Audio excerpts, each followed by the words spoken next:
ja kui me nüüd täna siin selles sinu treeningprotsessist alates 13 aastat hiljem sellest räägime, 13 on muide Maiade kalendris see kese või tuumik või süda, jah, pöördekoht.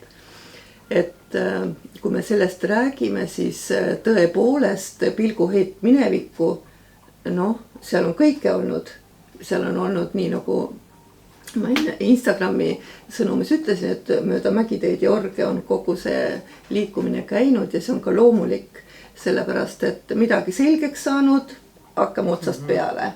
Hakkame tõusma, tunneme väga suurt heameelt, et juba läheb ja siis öeldakse, et no nii, järgmine etapp ja hakkame jälle vajuma. Ja kohati võib-olla tõesti tundub, et see on selline lõputu, aga noh, mõeldes sellele suurele eesmärgile, mis kooli me tegelikult loome, see on ju alles väike linnupesakene siin ja pisike majake, isegi mitte majake, vaid üks osa sellest suurepärasest majast, kus meil on võimaldatud seda testi läbi viia. Et kui see eesmärk on nii suur, siis see siiski on võrreldav ju uurimustööga, ükski akadeemiline uurimus ega ka üldse selline pikem loomisprotsess alla 10 aasta ei saagi toimuda. No väga lihtne selgitus sellele,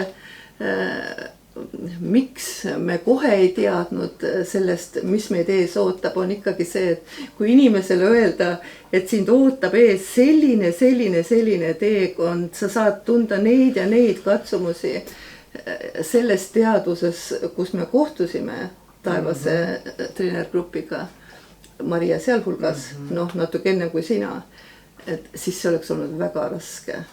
Jah, et aga kuna ikkagi maateadvus ja meie inimestena oleme oma arusaamades ja selles kasvuprotsessis pigem väikelapse staatuses midagi üle teha, nii on, siis noh, meiega on ka niimoodi vastavalt käitutud ja järjest nõudmisi tõstetud, nii nagu laps läheb koolis, alustab 1. klassist, iga aastaga saad sa uued sellised programmid ja kasvuülesanded ja eesmärk on kasvatada ju maaingleid.